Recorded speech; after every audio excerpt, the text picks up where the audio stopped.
एक ऐसी दुनिया की कल्पना कीजिए जहाँ लोग वायरस से इन्फेक्ट होकर वायलेंट हो जाते हैं और एक दूसरे को मारने लगते हैं। ऐसी दुनिया में रहना कितना मुश्किल होगा। आज हम लोग एक ऐसी फिल्म के बारे में बात करने जा रहे हैं जिसका नाम है एंटी सोशल। एंटी सोशल एक कनेडियन मूवी है जो साल 2013 में रिलीज हुई थी और इसके डायरेक्टर है कोडी रे थॉम्सन। इस मूवी का सबसे बड़ा मिस्ट्री ये है जिस वायरस से लोग वायलेंट होते हैं वो ओरिजिनेट कहाँ से होता है ये किसी को नहीं पता होता है। तो यही हम जानेंगे आज इस मूवी में। ओपनिंग सीन में हमें दो लड़की दिखाई देती है जो सोशल रेड रूम नाम के सोशल नेटवर्किंग प्लेटफॉर्म पे एक साथ स्ट्रीम करके बात कर रही होती है। स्ट्रीमिंग के दौरान एक दूसरी लड़की अजीब बिहेव करने लगती है और पहली लड़की को यह मजाक लगता है। फिर पहली लड़की पे दूसरी लड़की अटैक कर देती है और सेल्फ डिफेंस में पहली लड़की दूसरी लड़की को जान से मार देती है। उसके बाद सीन शिफ्ट होता है सैम नाम के कॉलेज स्टूडेंट पे जो कि एक गर्ल है जो अपना क्लास छोड़कर अपने बॉयफ्रेंड डैन के साथ उसी सोशल नेटवर्किंग प्लेटफॉर्म पे बात कर रही होती है जिसका नाम रेड रूम था, जहाँ सैम मिलने के लिए बोलता है बट डैन मना कर देती है। फिर डैन के पेज पे एक लड़की दिखाई देती है। सैम पूछती है कि वो कौन है।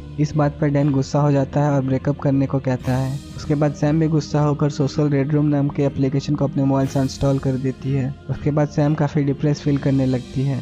इस सब के बीच में हमें एक छोटा सा सीन दिखाया जाता है जहाँ चार दोस्त एक साथ से कहीं आ रहे होते हैं और एक लड़की के नोज से अचानक से ब्लीडिंग होने लगती है। उसके बाद हम देखते हैं सैम अपने फ्रेंड मार्क को कॉल करती है। यहाँ हमें पता लगता है कि आज साल का लास्ट दिन था, इसलिए मार्क सैम को अपने घर पे इनवाइट करता है पार्टी करने के लिए ताकि वो लोग न्यू ईयर सेलिब्रेट कर सके। सैम रेडी हो जाती है लेकिन कहती है पूरी रात नहीं रुक सकती है। उसके बाद सैम मार्क के घर पहुँचती है जहाँ वो मार्क के फ्रेंड स्टीवन, कैटलिन, जेड और चैड से मिलती है। ये सब लोग मिलकर न्यू ईयर के पार्टी करते हैं और कैटलिन सभी के साथ सेल्फी लेकर सोशल रेड रूम नाम के प्लेटफॉर्म पे पोस्ट कर देती है। पार्टी करके सब लोग थक जाते हैं। उसके बाद स्टीवन और कैटलिन को ऑनलाइन सर्फिंग करते दिखाई देता है। वही मार्क और सैम किचन में दिखते हैं जहाँ वो लोग दोनों बात कर रहे होते हैं। जहाँ मार्क कहता है सैम से तुम डैन की वजह से ट्रांसफर करवाई हो ना। उसके बाद चैड को कुछ सामान लाना होता है और चैड घर के बाहर जाता है और यहाँ दिखाया जाता है जेड काउच पे टीवी देख रहा होता है और टीवी पे एक ब्रेकिंग न्यूज आती है जो कि बहुत अजीब सी होती है। इसमें बताते हैं सिटी के लोग अचानक से काफ़ी स्ट्रेंज बिहेव करने लगते हैं,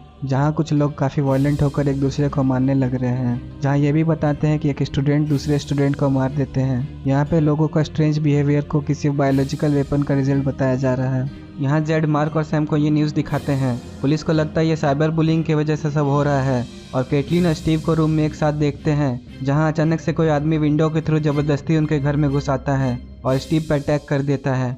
स्टीव किसी तरह वो आदमी को ओवर पावर करके मार देता है। सब लोग इस इंसिडेंट से डर जाते हैं और सब एक रूम में इकट्ठा हो जाते हैं। जेड पुलिस को कॉल करने का डिसाइड करता है लेकिन सारा लाइंस बिजी आते हैं क्योंकि पूरे शहर में इसी तरह के इंसिडेंट हो रहे थे और पुलिस की लाइन बिजी हो गई थी। उसके बाद सब नीचे आते हैं जहाँ हम देखते हैं इन्फेक्टेड लोग बाहर से नॉक करते हैं तो ये लोग लाइट ऑफ करके बाहर देखते हैं तो बाहर बहुत सारे लोग इन्फेक्टेड हैं जो खड़े रहते हैं। तो बाहर बहुत सारे लोग थे जो वायरस से इन्फेक्टेड थे। इसी बीच जेड को अपने फ्रेंड ब्रायन का कॉल आता है और वो बताता है पूरी कंट्री में लगभग हर जगह यही हाल है जहाँ लोग किसी न किसी अजीब वायरस का शिकार हो रहे हैं। जेड के फ्रेंड ब्रायन उन्हें एक वीडियो दिखाता है जो कि उन लड़कियों का था जिन्हें हमें मूवी के ओपनिंग सीन में दिखाया जाता है। ब्रायन उन लोगों को ये वीडियो दिखाते हुए बताते हैं इस वायरस के कुछ नोटिसेबल सिम्टम्स है। जिस किसी भी पर्सन को यह वायरस लगता है स्टार्टिंग में कुछ इल्यूजन्स आने लगते हैं, उसके बाद उनकी नाक और कान से ब्लीड करने लगती है और वो पर्सन जॉम्बी जैसा हो जाता है जो कि अपने आसपास के लोगों पर अटैक करना स्टार्ट कर देता है। कॉल डिस्कनेक्ट करने से पहले ही ब्रायन ये लोग को घर पे छिपने की सलाह देते हैं। अब कॉल कट होते ही ये लोग घर के दरवाजे और विंडोज को बंद कर देते हैं। उसके थोड़ी देर बाद ही अचानक मेन डोर की बेल रिंग होती है तो मार्क और जेड हॉल से बाहर देखते हैं तो गेट पे देखते हैं कि चैड खड़ा हुआ है जो कि थोड़ी देर पहले कुछ सामान लेने गया था।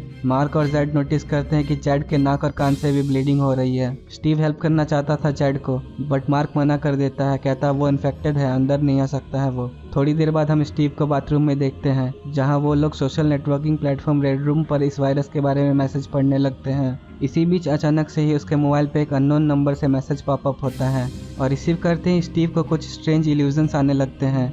इसके बाद उसके नाक और कान से ब्लीडिंग होने लगती है और दूसरी तरफ हमें कैटलिन के साथ भी कुछ ऐसा ही देखने को मिलता है। जहां वो मोबाइल में न्यूज़ पढ़ रही होती है उसके मोबाइल में भी एक स्क्रीन पॉपअप होता है और उसके बाद उसके मुंह से स्नेक जैसा कुछ क्रिएचर निकलते दिखाई देता है और वो अपने गले से उसे बाहर निकालने की कोशिश करती है पर धीरे धीरे वो चोक होने लगती है। वो उसे निकाल नहीं पाती है जिससे वो शोर करने लगती है लेकिन फिर हमें ये भी दिखाया जाता है कि मुंह में कुछ ऐसा हुआ ही नहीं था। ये सब बस कैटलिन का इल्यूजन्स था। ये सब नाक और कान से भी ब्लीडिंग होने लगता है। ये हम स्टीव को देखते हैं जिसे एक और इल्यूजन होता है जिसमें वो अपने सामने कई सारी जॉम्बीज देखते हैं और अपने आप को भी जॉम्बी समझने लगता है। उसके बाद उसके नाक और कान से ब्लीडिंग होने लगती है और अपने पास खड़े मार्क पे अटैक कर देता है। मार्क किसी तरह स्टीव से बचकर उसको मार देता है। उसके बाद जेड और मार्क स्टीव के बॉडी को बेसमेंट में रख के आ जाते हैं, लेकिन उन्हें डर लग रहा था कि कहीं उसकी डेड बॉडी से वायरस फैल ना जाए। और उधर केटलिन भी सबके सामने ब्लीड करने लगती है, तो समझ जाते हैं वो भी इन्फेक्टेड है। ये लोग केटलिन को जान से नहीं मारना चाहते थे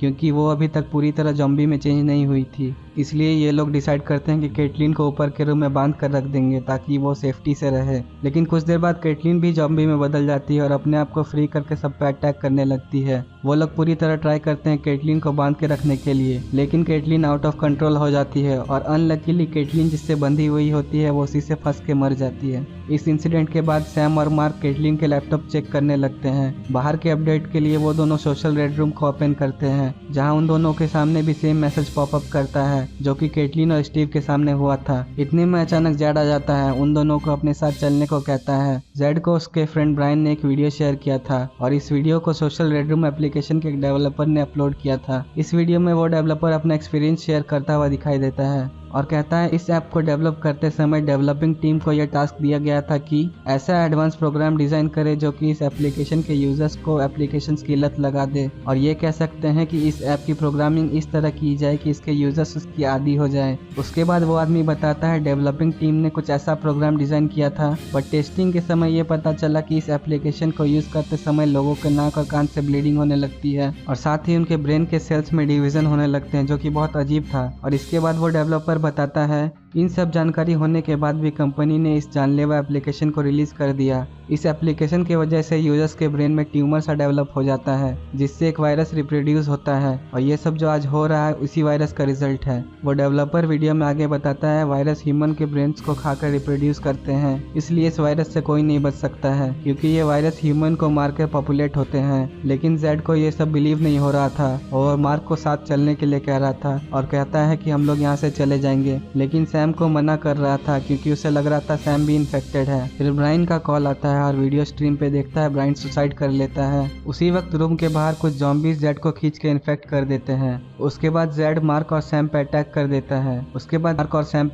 देता है, लेकिन वो दोनों किसी तरह लैपटॉप लेकर बेसमेंट में छुप जाते हैं। सैम को इंटरनेट पे एक वीडियो मिलता है जिसमें एक डॉक्टर ये बता रहा होता है वायरस को ब्रेन से कैसे बाहर निकाल सकते हैं। इस वीडियो में डॉक्टर हेड पे किसी एक खास जगह कट लगाने को कहते हैं, जिसके बाद हेड में एक डीप ड्रिल करना पड़ेगा और बताते हैं ऐसा करने से एक होल से स्नेक जैसा क्रिएचर निकलेगा, जिसे पुल करने से वो स्नेक जैसा क्रिएचर बाहर निकल जाएगा और फिर वो इस वायरस से फ्री हो जाएंगे। उसके बाद सैम और मार्क डिसाइड करते हैं कि ये लोग खुद पे ट्राई करेंगे। मार्क सैम के सर पे एक कट लगाता है। उसके बाद सैम के सर पे एक ड्रिल करने ही वाला होता है कि बेसमेंट के डोर को ब्रेक करके चैड अंदर आ जाता है और वो मार्क पे अटैक कर देता है और मार्क को मार देता है, लेकिन सैम को मौका मिलते ही वो ड्रिल से चैड को मार डालती है। उसके बाद सैम खुद ही अपने सर पे एक ड्रिल करती है। उसके बाद उससे एक स्नेक टाइप का क्रीचर निकलता है जिसे खींचकर वो बाहर कर देती है और वो वायरस फ्री हो जाती है। उसके बाद सैम के सर से बहुत खून गिरने लगता है जिससे कि वो बेहोश हो जाती है। उसके बाद सैम के सर से खून निकलने लगती है, जिसे रोकने के लिए सैम एक कपड़ा से अपना सर को बांध लेती है, लेकिन बहुत ज्यादा ब्लीडिंग होने की वजह से सैम बेहोश हो जाती है।